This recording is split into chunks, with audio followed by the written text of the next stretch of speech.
skąd wziął się pomysł na ten festiwal? To było tak dawno, że właściwie to tak nie pamiętam już dokładnie skąd. Tak naprawdę to wyglądało to mniej więcej w ten sposób, że w owym czasie, to były lata 80., to nie bardzo kto perkusją się w Polsce interesował. Dla wszystkich perkusja to był taki właściwie niechciany instrument. Wielu osobom kojarzący się tylko i wyłącznie z dużym bębnem w orkiestrze dętej, no i trochę rockowym zestawem. Natomiast to jest przebogate instrumentarium, tam ponad 150 różnych instrumentów, większych, mniejszych, instrumentów melodycznych i tak dalej. No i to chcieliśmy w jakiś sposób na początku pokazać.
Rozpoczynaliśmy w czasach, kiedy w Polsce na przykład nie było czegoś takiego jak telefon, a przynajmniej to nie było tak dla wszystkich dostępne, także organizując taką imprezę na przykład nie posiadałem wtedy własnego telefonu, nie posiadałem faksu oczywiście, zapraszałem różnych takich panów tam z Anglii, ze Stanów i tak dalej i oni wszyscy jak tam przyjechali już, prawda, udało się to wszystko zrobić, no to na przykład któryś do mnie kiedyś przyszedł tam, żeśmy zrobili takie spotkanie, meeting, nazwijmy to, w jedynym w owym czasie miejscu, do którego można było zaprosić gości, czyli do mojego mieszkania, bo w restauracjach groziło to różnymi perturbacjami, w związku z powyższym tak żeśmy sobie tam siedzieli, rozmawiali o różnych rzeczach i nagle jeden z nich mówi, że on by chciał bardzo zatelefonować do hotelu, bo tam zostawił coś. Ja mówię, no, wiesz co, pójdziemy do budki, jest na dole i zatelefonujemy. No i w tym momencie konsternacja, no ale dlaczego nie z domu nie zadzwonimy? No ja mówię, no bo nie mam tego, no ale jak ty możesz nie mieć telefonu i robić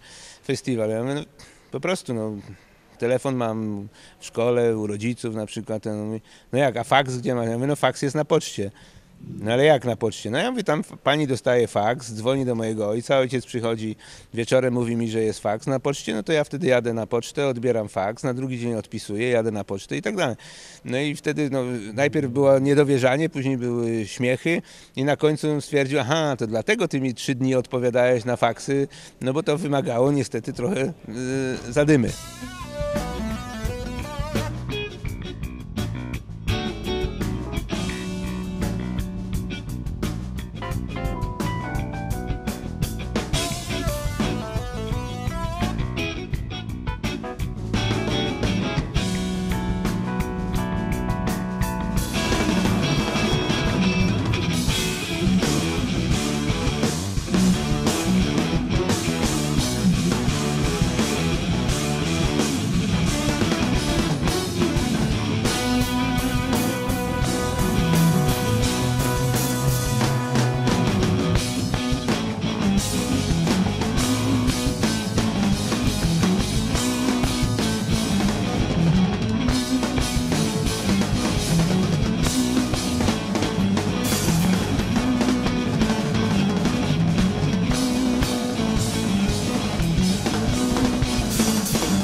drum fest. Do you think that that kind of festivals are important?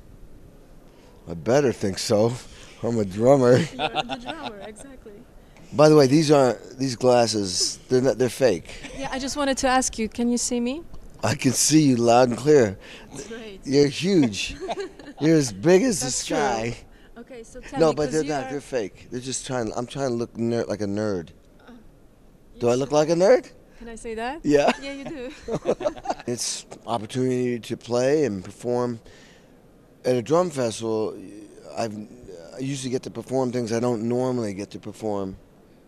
You know, like at a show. Like if I did like a show, let's say I was playing with Bruce Springsteen or let's see who's big over here, or Coldplay or whoever. You're playing just that material. But when I do a drum clinic or at a drum festival, I play like maybe 10 different pieces I've recorded with 10 different artists. So in one show, I'm playing everything from Bon Jovi to, Buddy Rich Big Band to Alice Cooper to whoever I've recorded with. So that's the fun part. Well, as a drummer, I think drum festivals are hugely important because they keep the world of drumming alive in many different ways, different styles of music. And I was talking about this with Jimmy last night. You know, drummers who don't have maybe a normal gig with a band can still go out into the world and play and show what they do to people through festivals like this. Anything that promotes music in all the free forms and it's attached to education, I think is extremely important.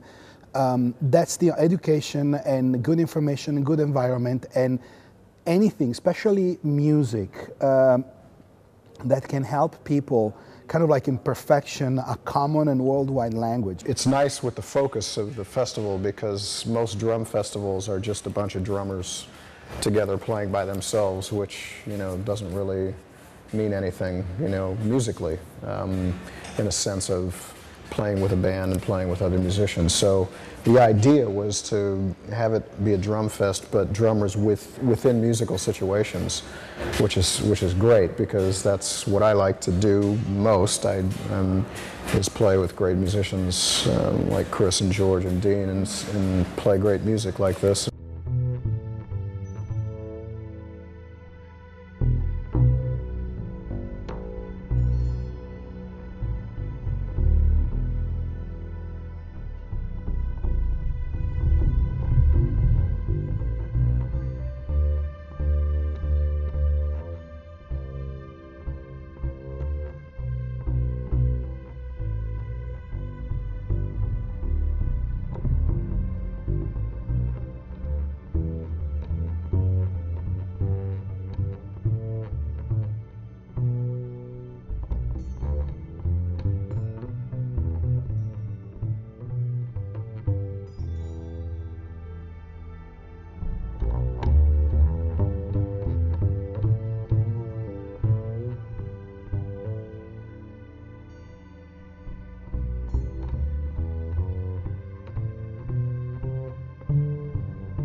We are trying to understand in here, are the drummers a little bit underestimated because they are always at the back, and they are almost the most important person in the band.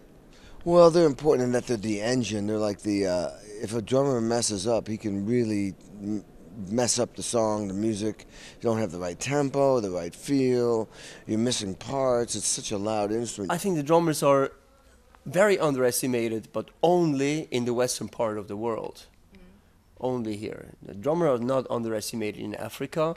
Drummers are not underestimated in India, but they're not underestimated in probably South America, but they're very underestimated in the Occident, yes, because the music did not develop like that in a rhythmical sense. Still, people, have a very primitive sense of the beat in the Western world, yes, and that's why they underestimate the drummer. It's funny that you bring that up because for me it's the most important instrument in music. They're really in love with their instrument, and it's amazing thinking that somebody that is that humble, and generally drummers are always like the happy guy, you know, like, hey, he's never the prima donna, or it's like, you know, the star there. And thinking that if you take that person away, you can have the best guitar player in the world, the best keyboard player in the world, the major singer in the world. If the drummer fails, I mean, all that doesn't mean nothing. Well, yeah, sure, the drummers are hugely important, yeah. The drummers say, yeah, they're... You know, I mean, It's like underwear. If you don't wear them. drummers are like underwear? Drummers like underwear. If you don't wear them, it's like you're missing something. Okay, I've never heard it described that way, but okay, that's a good way to put it.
How your story with this instrument began, the drums? I began when I was about 3 years old, and I've been playing ever since. I actually wanted to be Steve Gadd when I was a kid, but I wanted to play the drums, you know, but I was living with my mother, who was a single parent, and she said, I'm going to buy you a guitar. I don't want to hear the drums all day. So I wound up playing the guitar because she didn't want to buy me a set of drums. So that's how I wound up playing the guitar. I actually started, I wanted to play guitar when I was about 6 or 7 years old. And I started to try to play, and it was like, oh, it's all these, my fingers and the small strings. I was like, nah, let me hit something, you know. I was banging on boxes and my mother's pan lids on the bed, you know, and my father finally saw the interest and bought me a very cheap small drum set. I started playing bass really late. I was 15. I was working in a music store, and they gave me a bass they couldn't sell. And then by accident, I had this bass, and a friend of mine was putting together a band, and I was playing the bass.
general, people always make a mistake by thinking that certain equipment gives you a better sound, but because 80% of the sound of any instrument is your personality, how you play it. You know, like drums. We could set up a drum set, same drum set, the same sticks, same microphone, same mixing desk, and you could every drummer who plays at this festival plays on it. They're all going to sound completely different on it. Mm-hmm. It has nothing to do with it's the sound you make, the intention, the concept you play. That's the most important thing. And the other things are important too, because you know those 20% are important too. But 80% is the musician. I always say if you a great musician, they're going to make it sound good somehow. You know what I mean? Mm-hmm. Because the talent, it's the person that brings. It's the person that's driving the car. Now, the better the equipment, the more that person can display their talent. You know, if you give somebody a bad shovel, they can dig, but you know they can dig better if they have a better shovel. Mm-hmm. So yeah, the better the equipment, but still, it's the operator. I'm sure with Dave would sound like Dave on a pair of cardboard boxes, I'm sure. It's all in the hands. Like a lot of people always think about, you know, I need, like a lot of young musicians think they need this kind of equipment or this and that to be able to have a sound. But the sound comes from the musician, first of all. Of course, it can improve a lot. Also, your facility on an instrument can improve on your equipment. But first of all, the sound comes from the musician.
The musicians like mathematics, like the artist and the mathematic. The music is like mathematic, I think, sometimes. Is it true? You go this one. In some cases, I mean, it really varies from the different styles of music. You know, it really varies. I mean, there's no black and white answer for that one. Yeah. There's a song that we do in this set with this group that Steve Lukather is just playing a very free melody. The song for Jeff? Song for Jeff. Oh yeah. So when he's playing that, I'm accompanying him with keyboard parts, and at the same time I'm kind of improvising because I want to make the chords sound nice with his sound, and I have to follow him exactly because he's not keeping a beat like this. He's just playing very freely. It could go fast, or the next night it could go very slow. It's very interactive in that sense, so I don't know if I would apply mathematics in that example. Right. You know what I mean? That's not mathematics at all. Yeah, I mean, it's very... feel. Yeah, it's a very feel. It is emotional math. Sometimes it's very simple. Sometimes, you know, basic rock stuff is just, you know, 1 + 1. But, I mean, when you get down to it, it really is. It's an emotional expression of mathematics. I don't know if I totally agree with that, but I mean, you know, I can understand what he's saying. But every note, every frequency represents numbers. I know, I just don't think of it that way. Well, you don't think about it that way when you're playing because it's completely emotional. Well, sometimes you do. You're Well, going, yes, the stuff we're playing.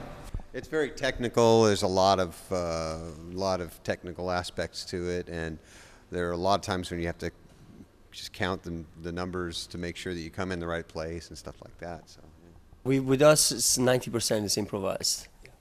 Yeah, we improvise everything.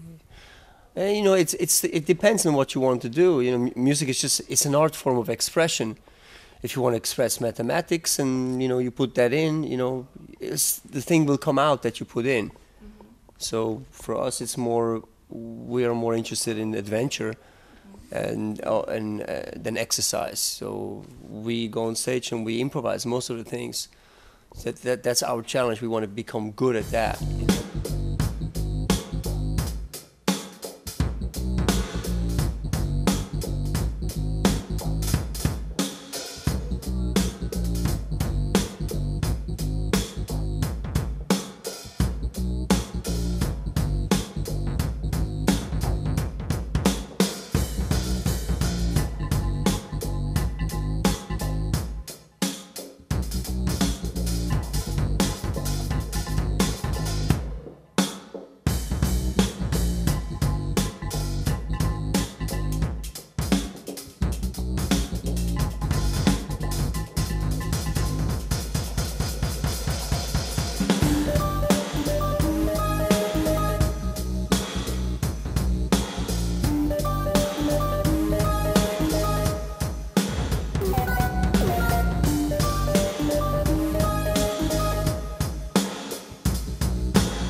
Anything that you would like to say to younger generation, to people who would like to play, be able to play like you one day?